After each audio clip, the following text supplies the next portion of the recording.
Good morning, my YouTube viewers. It's Palestine here. Welcome to my channel. It's a Sunday morning and it's a little bit overcast outside and they're expecting rain in the next few hours. We've had, as far as I can tell, we've had a wonderful summer, but it's not a good summer for the UK because the UK is a cold country, and because the UK is a cold country, or cold nation, they're just not, these houses and roads and everything are just not equipped for hot weather. So even though I personally like the hot weather, our infrastructure is not equipped for that. And so you notice, and it's hotter in my kitchen than it is outside. And the reason why that is because I think it's because the sun beats down on the walls of the house, and then the walls of the house absorb the heat. And also to my right, I have a closet that has a water heater in it. So the water heater produces heat as well. So it's always hotter in my apartment than it is outside. And so, if you noticed my last video I made, I tried my best. I was just sweating profusely because it was a really hot day and it was hotter in my apartment than it was outside. And I don't like the state of my hair, but there was nothing I can do about it because I had some important issues that I wanted to talk about. And since I had these important issues that I wanted to talk about, I made the video even though it was really hot and I had sweat all over me and my hair was wet with sweat. So you can see that my hair looks a little bit better this morning because it's not as hot as it was 2 days ago. Or yeah, it must have been 2 days ago. And it's a little bit overcast. So there we go. So hopefully you'll like my appearance today better than you did 2 days ago. I did have some, sorry about that. I did have some important things to talk about in that video, important to me anyway, and that's why I made the video even though it was so hot. So what I want to talk about in this video is another important subject. It's about Jason Arday. So basically, Jason Arday harmed himself. He took his own life. He harmed himself. And one thing that happened as a result of this was that Jessica Taylor, or Dr. Jessica Taylor, she made a complaint, either it was on LinkedIn or Facebook, because I follow her on both LinkedIn and Facebook, and she was talking about people writing articles about him and making videos about him, and she didn't think that was right. And I just want to clarify that I did actually make a video about Jason Arday, but the only thing that I made the video about was I wanted to compare the response that he got from the police when he made a complaint of harassment to the response that I got from the police. So I wasn't really talking about what was going on with him that much, other than to give the viewer a little bit of insight if the viewer didn't already know. So although Jessica Taylor is complaining about people making articles about him and making videos about him, I just wanted to clarify that I wasn't actually talking about what he did, other than to give the viewer a little bit of background information. And I just wanted to say how the police responded to him and compare it how the police responded to me. But what I will say is Jason Arday and Cambridge University, they put Jason Arday in the spotlight. Nobody would have known anything about Jason Arday if they hadn't made a BBC documentary about Jason Arday being the youngest black professor in Cambridge's history. So Jason Arday put himself in the spotlight. And when you put yourself in the spotlight, you're going to open yourself up to criticism. And so that's one thing that I can say. If he didn't want to be in the spotlight, he could have been a private citizen, and he could have not been in a BBC documentary, and he could have not given interviews, and he could have not videoed himself giving classes and things like that. So he did put himself in the spotlight. So I think that if you're going to put yourself in the spotlight, you have to accept that there are going to be people critical of you.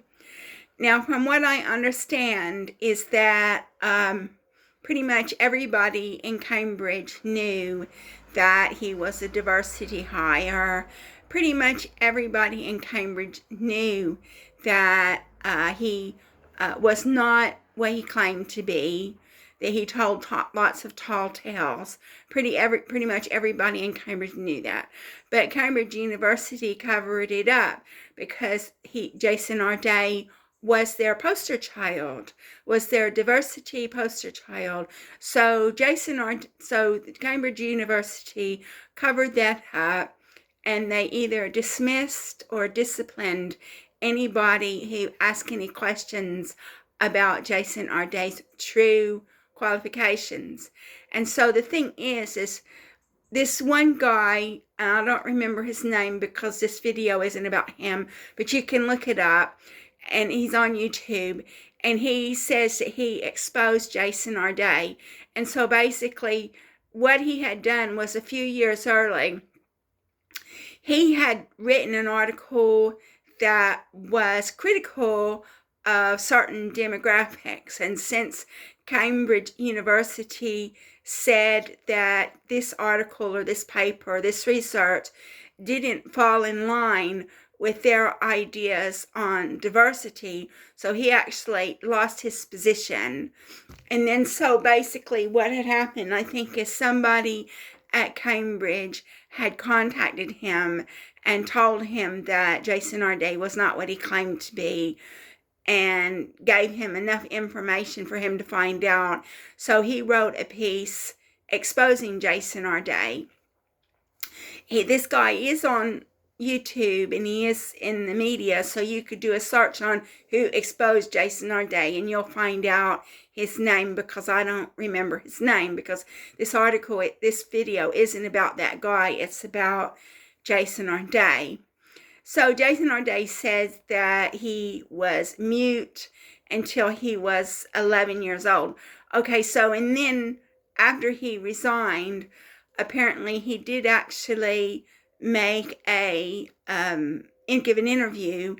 And when he gave this interview, he said that he was going to have 2 childhood friends write statements to say that he was mute, and he was going to have the mother of a childhood friend write a statement saying that she gave him speech therapy. So I don't know if they ever made those statements. I don't know if they ever wrote those statements to say that he was mute or not. I don't know that. I haven't seen that. He had his book coming out. His book was full of tall tales. And then so basically what happened, the proposal to the book was a lot more outlandish than the actual book. And then so basically what happened in that regard, because this is another video that I watched from History Debunked, if you want to look that up. But from History Debunked, the lady at Simon & Schuster, so Simon & Schuster was the publishing company publishing this book. The woman who was the editor was black, or is black. And basically she knew that what Jason Arday was saying was not true. She knew that he was making up stories because she was black, she wanted to give another black person a leg up. So even though she knew what he was saying wasn't true, she decided to go ahead and edit the book and publish the book. She also knew that Jason Arday was illiterate. And so because he was illiterate, she actually even got a ghostwriter to write the book. So Jason Arday didn't actually write the book. He just told a whole bunch of stories to a ghostwriter, and the ghostwriter wrote the book. And that's similar to what Prince Harry did. Prince Harry, I think he may have an A-level. He may have an A-level.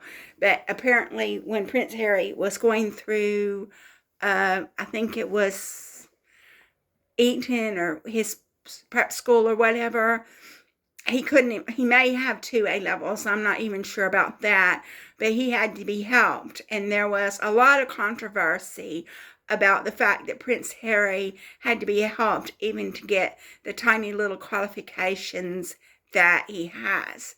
And so that's basically when he decided he wanted to write his book Spare.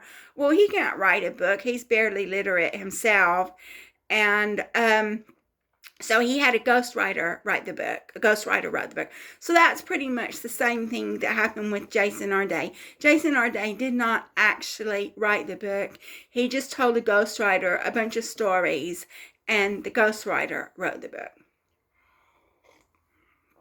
So Simon & Schuster is culpable in this as well, because the editor who edited the book, at the very least, knew that Jason Arday was not telling the truth, and she knew that Jason Arday was illiterate, and she decided to edit and publish the book anyway. So what does that say about Simon & Schuster? What does that say about all of these autobiographies? If Jason Arday was supposed to be writing an autobiography and he had a bunch of Walter Mitty type stories in it, what does that say about everybody else's autobiography? So basically, after Jason Arday, he called the police on 2 people, and he called a lawyer on 2 people. Now, I know my personal experience about lawyers is because I knew this one man a long time ago. This was like in the early 2000s, really, like maybe 2000, 2001.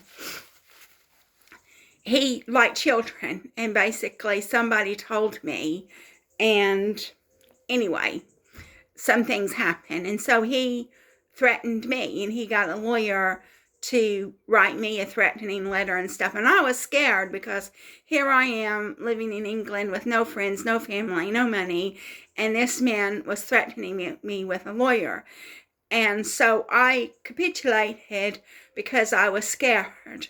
And a few years later, the police contacted me because one of these children that he had been living with a long time ago had come forward to say that, yes, that he in fact did do something.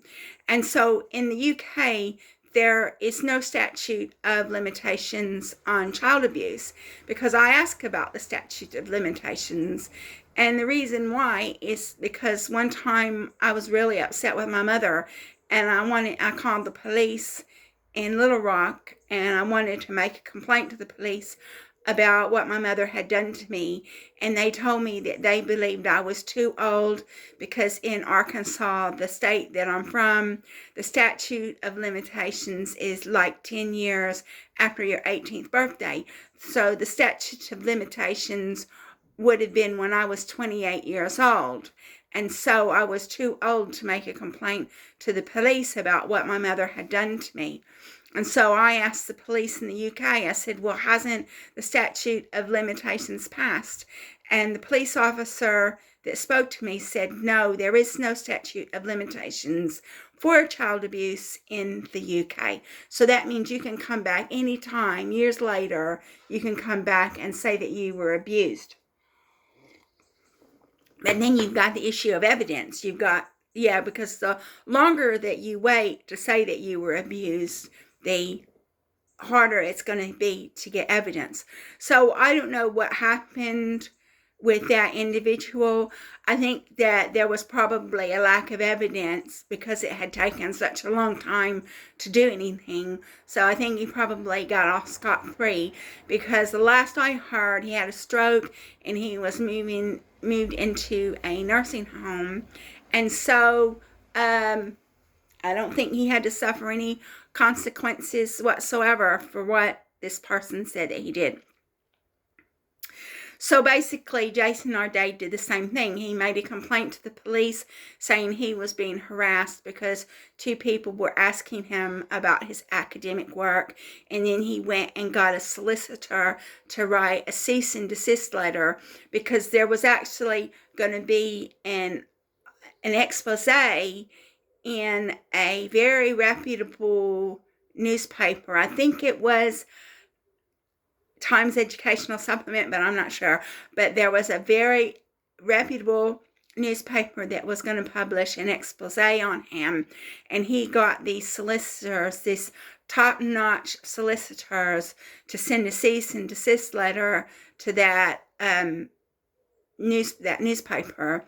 And so they didn't publish the story because of what happened. And then so a while later, this guy who Cambridge had previously dismissed because they said that his ideas about diversity, his ideas about demographics didn't fall in line with their philosophy of diversity. Well, he published it on his Substack. And basically what they did was they took Jason Arday's PhD thesis, and then they run it through this plagiarism software. And this plagiarism software found another thesis that had been written earlier that was very similar to his thesis.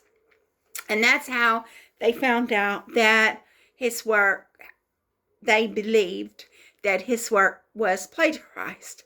And then they came up with all these Walter Mitty type tall tales that he told, like one of the things that he said, he was in this program called 7 Up. 7 Up aired 20 years before he was born, so he couldn't have been in 7 Up. He said things about running marathons. He said one time, I think he said something about having testicular cancer. He said something about having a stroke. He said something about running on broken legs. He said something about going all over places, even in the United States, and presenting lectures in the United States. He made all kinds of claims. He made all kinds of claims on his CV and in this autobiography that had been ghostwritten. Okay, so basically it was when Cambridge University finally, they succumbed to pressure. They finally said that they were going to do an investigation. And then when they said they were going to do an investigation, then Jason Arday resigned. So I don't know if that stopped the investigation or not. But then Cambridge came back and said that they were going to conduct an investigation into their hiring practices, and they were going to review their hiring practices. And then so Jason Arday, he canceled his book signing tour. He was going to go on a tour to actually sell his book and sign books, and he'd been given a very big advance to do this. And so he went on this book signing tour, and then he canceled it. So he wasn't going on the book signing tour. So he wasn't going on any activities associated with this book, because basically what happened was the proposal to the book was different from the actual book itself. So the proposal to the book was more outlandish than the actual book itself, and so they actually toned down the book. So even Simon and Schuster knew that what he was saying wasn't true, because if they would tone down the book, they knew it wasn't true. They knew that what he was saying wasn't true. And then they interviewed Jason Arday, and he went back and clarified some of his claims, like instead of running 30 marathons in 30 days. He said it was actually like 30 marathons in 60 days. And instead of being in this program, 7-Up, it was actually a community project. So he went back and clarified a lot of these claims that he made. But I think that he thought he wouldn't get a good reception when he went on his book signing tour, so he decided to cancel it. And then I did actually read in the news, I didn't watch a video, I read in the news that he did actually give an interview to some publication. In this interview to some publication, he said that he was going to have 2 childhood friends write statements to say that he was in fact mute until he was 11. And apparently he was going to have this mother of the childhood friend write a statement to say that, yes, she did give him speech therapy. So I don't know if he ever got those childhood friends to write statements. And I don't know if that woman ever wrote a statement. I don't know. And then we found out a few days ago, they found him in his home where he is no longer with us. And they believe that, they said that the police said it was unexpected, but not suspicious. So I think that he just couldn't cope with the backlash. And again, see, the thing is even though Dr. Jessica Taylor is really upset with all these people writing articles about him and these people exposing him, he is the one who put himself in the public light. He is the one that went on to a BBC documentary to promote himself.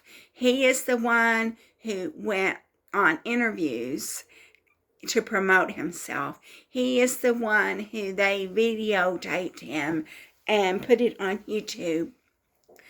So I do think that this one man that exposed him, I do think that it was probably racially motivated, that he was picking on him because of his race. I do think that. But the thing is that you have to keep in mind, because I was in the military and I was a woman in the military. So women in the military couldn't scream sexism. So women in the military knew they had to work harder than the men. They had to be better than the men. So instead of Jason Arday fabricating things to get ahead, then what he should have done is he should have known that since he was not white, that he had to work harder than the white people. He had to be better than the white people. But that's not what happened. Every time somebody criticized him, he screamed racism. And I do think that this man that exposed him, because he lost his job at Cambridge University because he wrote a piece that was sort of anti-diversity. And since he wrote that piece that was anti-diversity, he lost his job.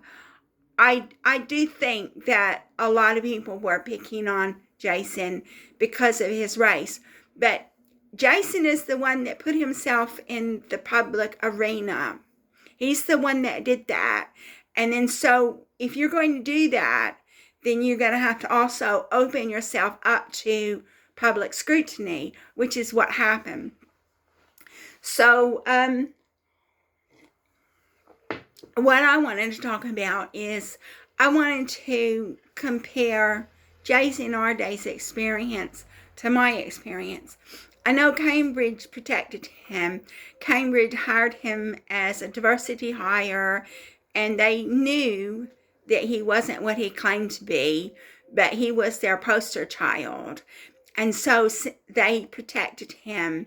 And anybody who asked any questions about his credentials was either was going to lose their job because they were protecting their poster child.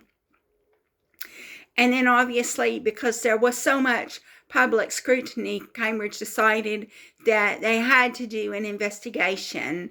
So they did an investigation, and then Jason Arday resigned. So I don't know, when he resigned, did the investigation carry on, or did the investigation stop? I don't know.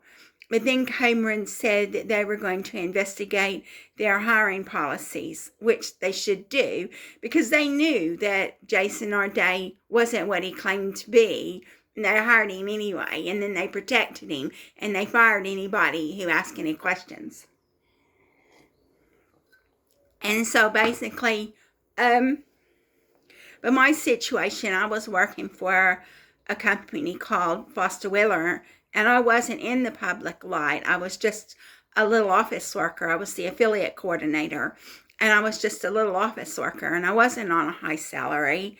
I wasn't on BBC documentaries and things like that. I wasn't being interviewed by newspapers or anything like that.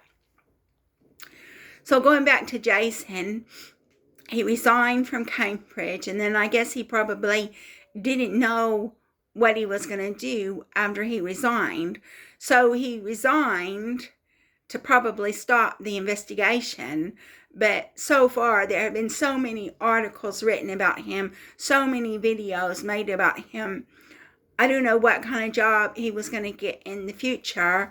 I don't know if he was going to be able to come clean and say, well, yes, I did lie. He did actually admit in his resignation letter that he had made mistakes, but it was because of his autism. I don't know if he's autistic or not. I actually have a friend who's autistic. He comes to my house every single week. And again, this friend, he thinks that he's so much better than he really is. He only went to college for like a year, but he thinks he's got really high qualifications. And he thinks that his qualifications are so high, he shouldn't be doing the job that he's doing. And he also makes up a lot of stories. He says a lot of things that aren't true. He says a lot of things about me. He said things about me, and he sent my boyfriend emails saying things about me to my boyfriend. So that aren't true. And he says a lot of things about me that aren't true. If I see him in town, he pretends he doesn't want to speak to me because he's embarrassed because I'm not middle class enough.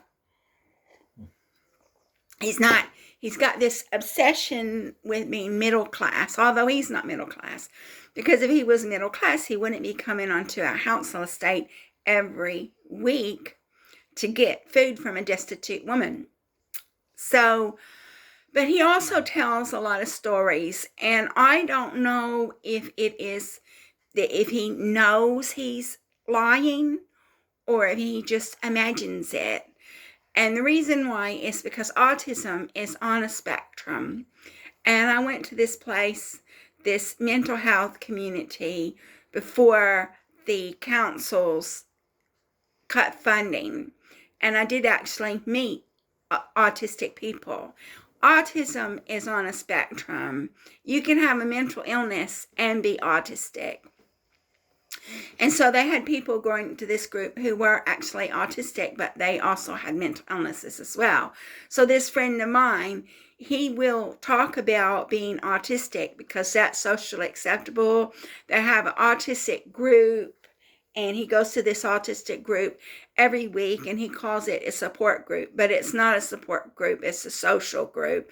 And basically all he does is drink, but it's really a drinking group, really.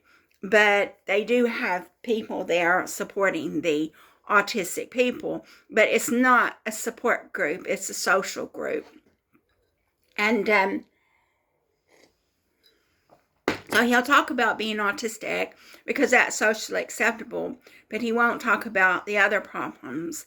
And I do know some of the other problems that he has, but I can't say it in this video to protect his anonymity.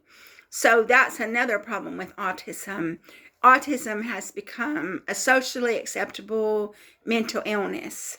In fact, it's not even a mental illness. They say it's not a mental illness. I told my friend, my friend says it's not a mental illness. That's why he can talk about it, because autistic people don't consider themselves to be mentally ill. And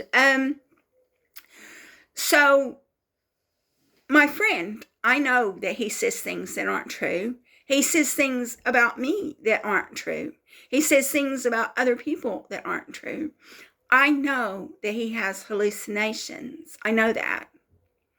But I don't talk to him about it because I know it would upset him.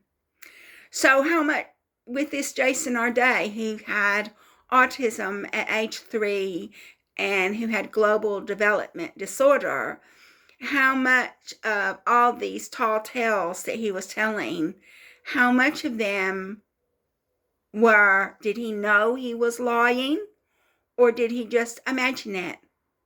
And that's the same like with my autistic friends. So you're never going to know. He's not here anymore to tell us whether or not. He never admitted to anything. He never admitted to plagiarizing. He never admitted to lying.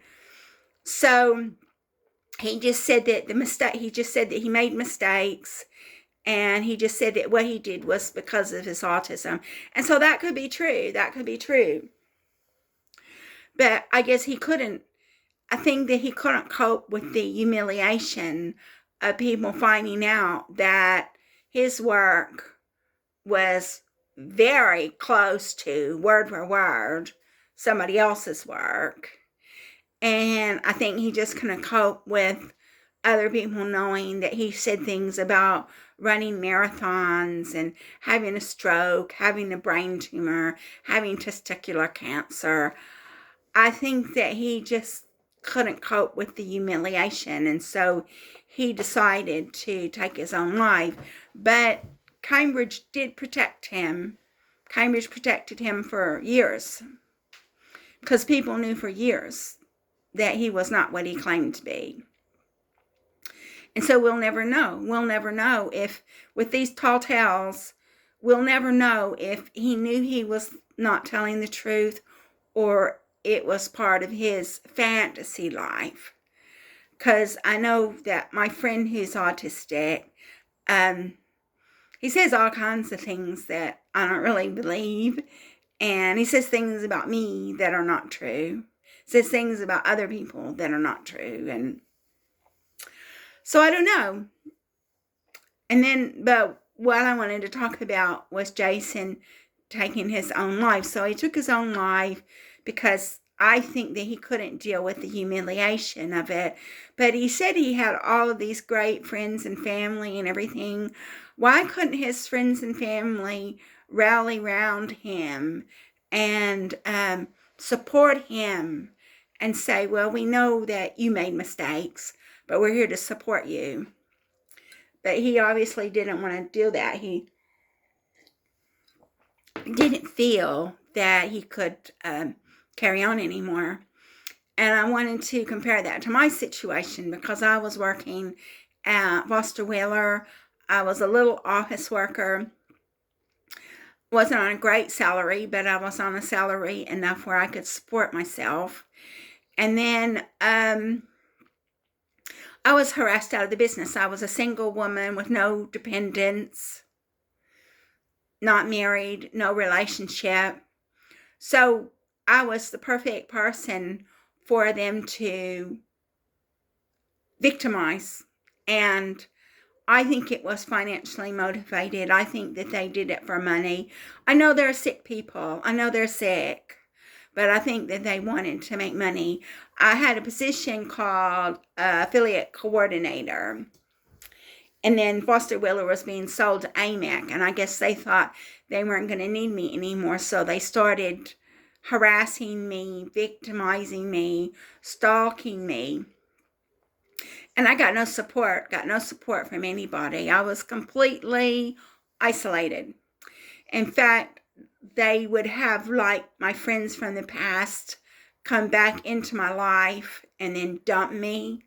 And then so one of these friends from the past, who I thought she was my best friend, but I know she's not now, she sent me an email, or it was sent from her account. And she was telling me that she wanted me to make really negative comments to myself because, like, if I made really negative comments to myself, then it would clear the negativity out of my life, which I knew that wasn't true. I wasn't going to make negative comments myself. The UK government says I'm mentally ill, but I'm not that mentally ill. I'm not so mentally ill that I'm going to make negative comments myself.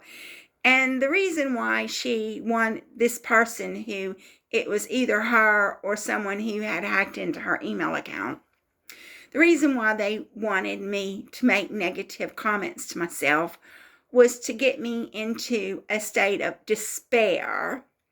And once they got me into a state of despair, they would harm me, the idea was that I would harm myself.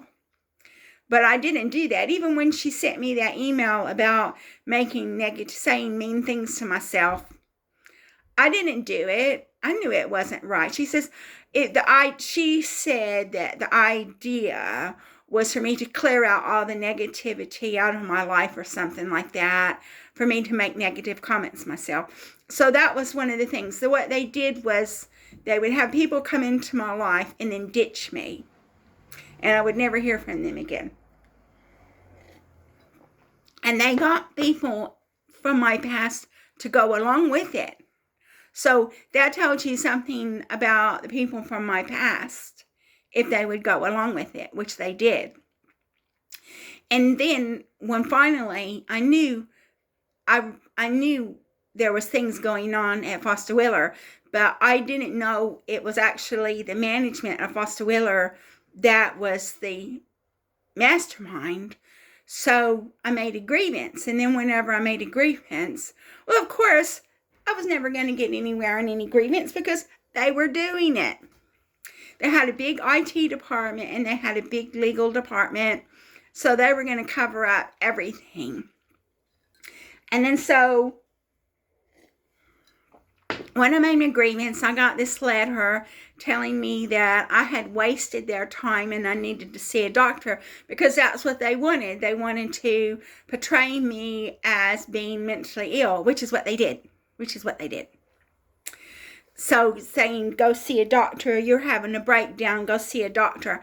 They were trying to portray me as being mentally ill. And even a director of the company was telling me I was having a breakdown as well. So they were trying to portray me as having a breakdown. So like when something happened to me, they could say, see, she was mentally ill. See, she was having a breakdown.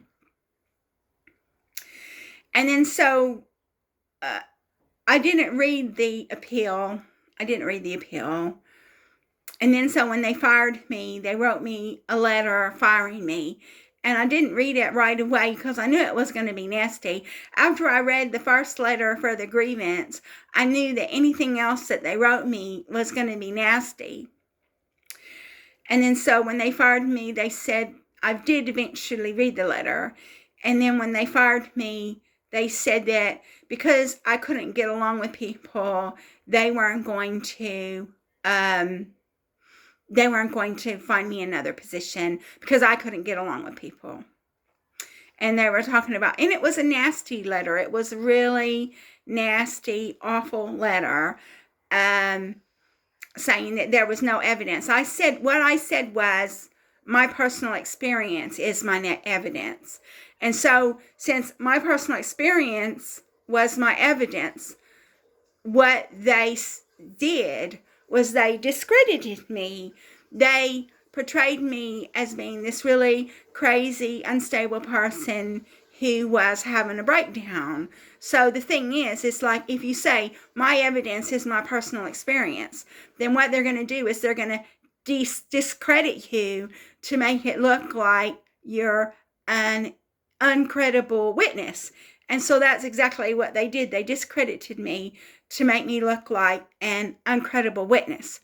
And then so I was run out of the company, and all those nasty letters that they wrote me, they were horrible. The first letter that they wrote me, I cried. I was sitting on the bus reading the letter, and I cried, and I decided I wasn't going to read any more letters after that because I knew that they were all going to be just as nasty as before.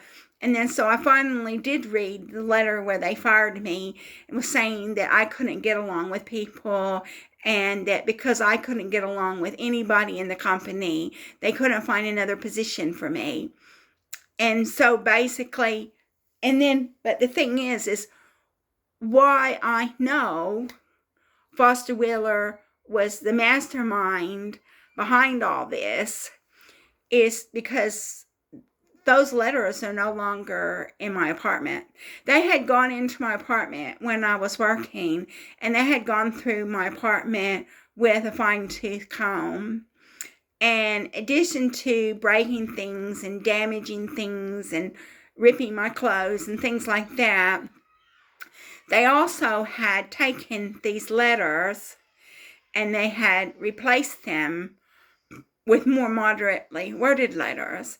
Because if I had those letters, I could use those letters as evidence that they were harassing me. Those letters were abusive.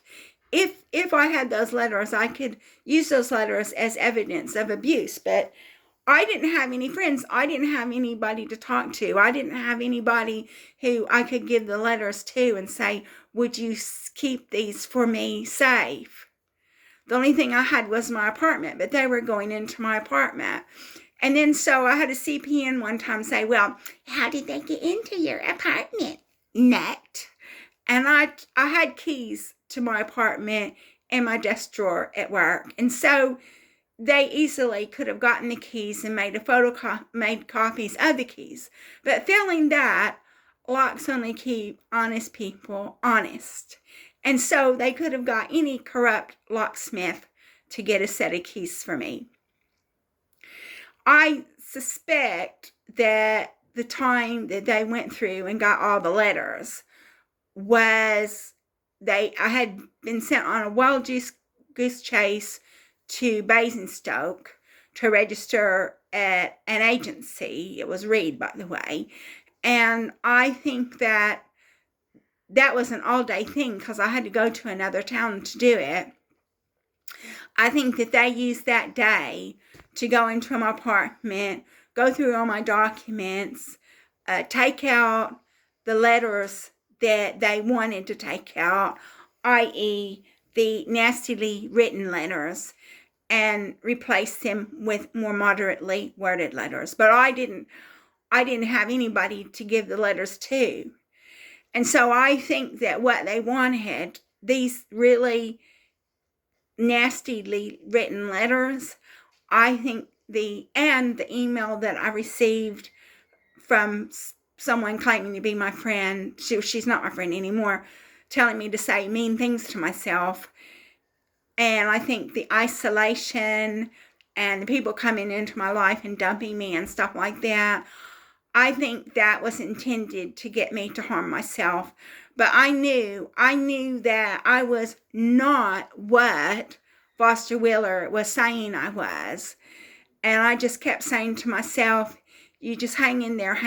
If you can get through this, you know. And then I kept hoping I was going to have this lovely life, which that never happened. I've got a pathetic life.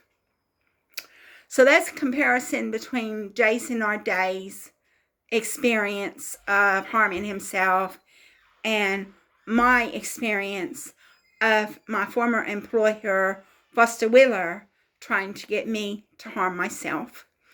And I've got a phone call coming in that I've got to take because I've been making this video long enough. So thank you so much for watching my video.